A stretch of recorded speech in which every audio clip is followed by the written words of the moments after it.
Oke ya, jadi kita jadi pertama adalah kata menyebut itu mengangkat, membawa. Jadi mengangkat, membawa, mengangkat, membawa. Tapi kita tidak boleh membuatnya kepada invain, kepada kekosongan, kepada vanity, kepada distraction, ruin ya. Nah, itu di Ibrani modern gitu. Nah, ini menarik. Misalnya kita tadi menggunakan kata menyebut, itu ternyata bukan kata aslinya. Kata aslinya bukan menyebut, tapi kata aslinya adalah janganlah mengangkat nama Tuhan. Nah, kata mengangkat itu salah satu bentuknya adalah menyebut. Tapi kata mengangkat tidak selalu dengan hanya menyebut nama, menyebut bunyi gitu. Jadi mengangkat nama, membawa nama, itu makna literalnya.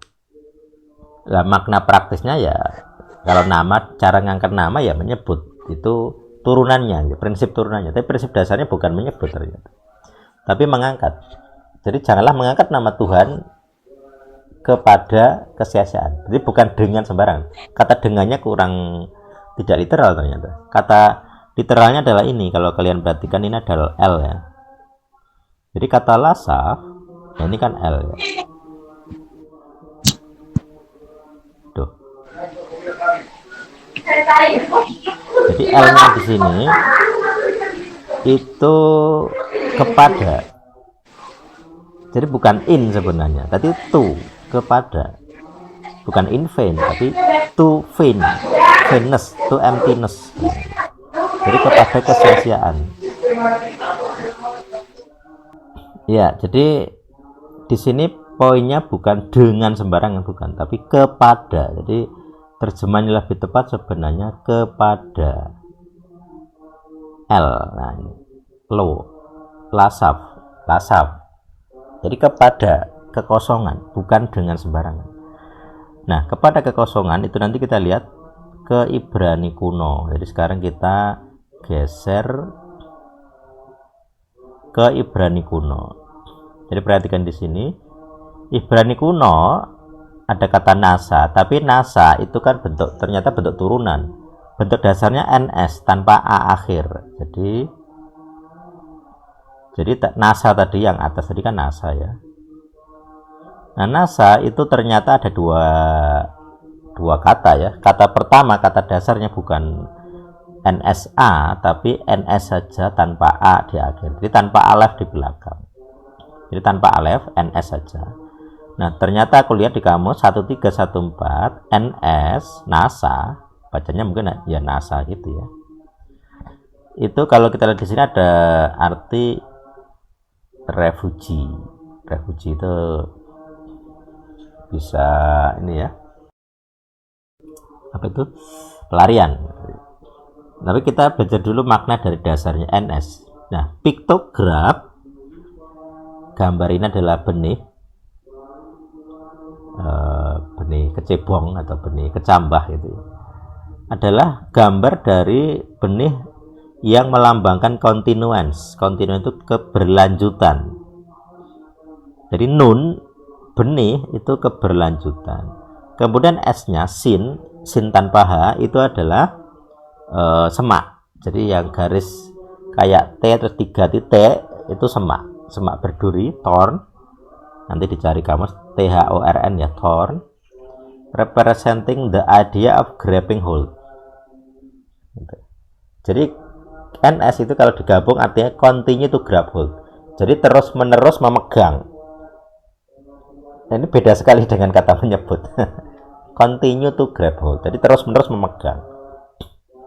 Makanya nanti di nasa tadi, di menyebut tadi itu ada kata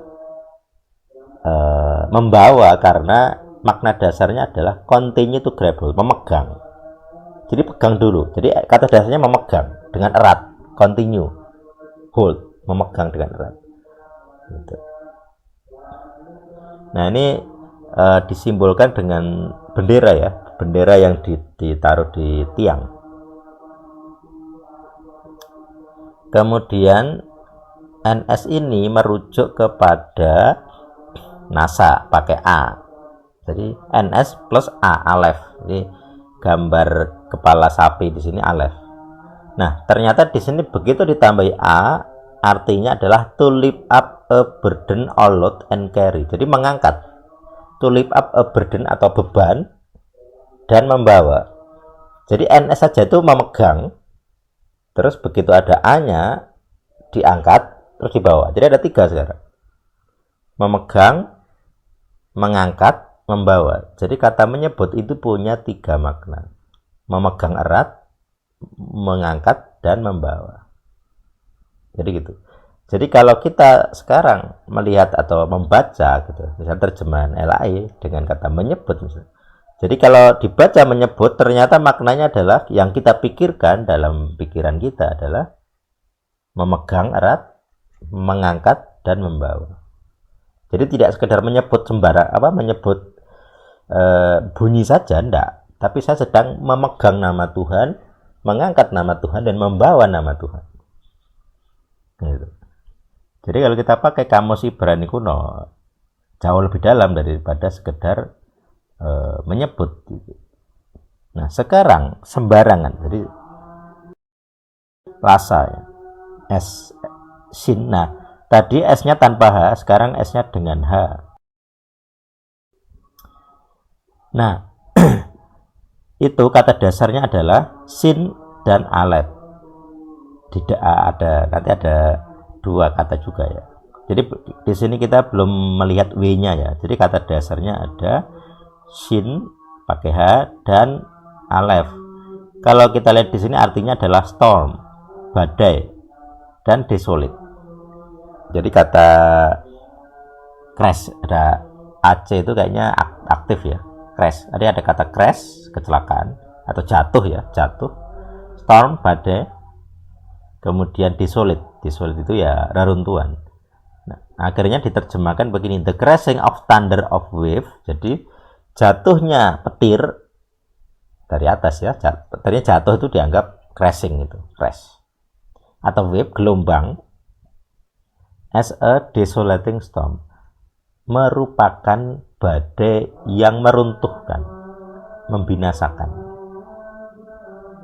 Itu, makanya desolating storm. Kemudian maknanya adalah suara berisik dari petir. Nah sekarang kita ketemu ada SAH gitu ya. Ini crash mirip-mirip juga. Nah sekarang kita ketemu yang SWA. Jadi kalau kita perhatikan, kita lihat dulu yang atas ya. Jadi ini S, shin dan aleph. Kemudian kita lihat ini ya. Nah ini. Jadi di sini kan shin, waf, aleph ya. Shin, waf, aleph. Perhatikan. Ingat ya, shin, waf, aleph. Nah di sini tidak ada wafnya. Shin, aleph saja. Tidak ada wafnya. Ternyata ada lagi sin, waf, aleph. Nah di sini. Jadi ini sin pakai H, waf, aleph.